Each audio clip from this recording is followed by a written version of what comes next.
So you've heard me talk about authenticity and how important authenticity is to building emotional connections with others.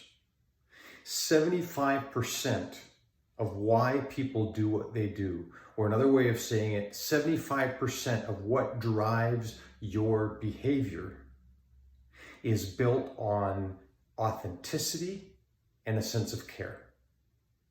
But what is authenticity? How do you define it? How do you choose to be more authentic? What does that even mean? Well, one component of authenticity is certainly honesty. Being honest. Not just being honest with others, being honest with yourself.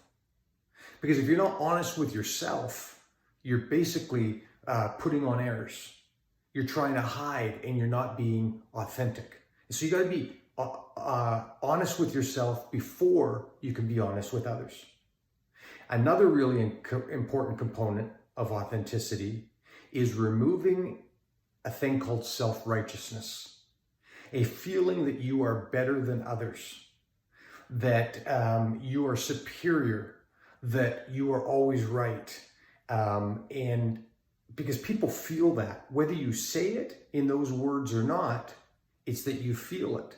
And in a lot of cases, you're either really good at something and people will see that, or you're not. And a third component of authenticity comes down to vulnerability. We talk a lot about vulnerability in leadership. It's not weakness, it's strength. It's when you, as Brene Brown would say, allow yourself to be really seen. Really seen for who you are. Not for who you would like others to think you are, but who you really are. That you're willing to admit, I'm not that good. And not a false humility, but true humility. That's vulnerability. And when you're willing to apologize, when you're willing to admit you made a mistake, those are all signs of vulnerability. And so a great working definition of authenticity is like this: honesty minus self-righteousness plus vulnerability is authenticity. So think about that today. As you go about the things that you're doing, and if you want to be an intentional influencer, which is the way I define leadership, an intentional influencer, it's important that you're honest, not just with others, but with yourself first.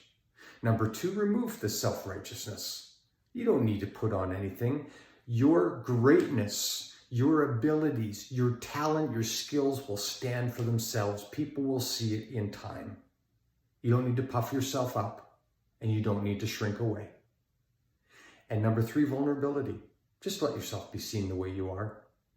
If you do those things, you will come across as authentic. Why? Because you're being authentic. So today, it's a great reminder. Just be authentic.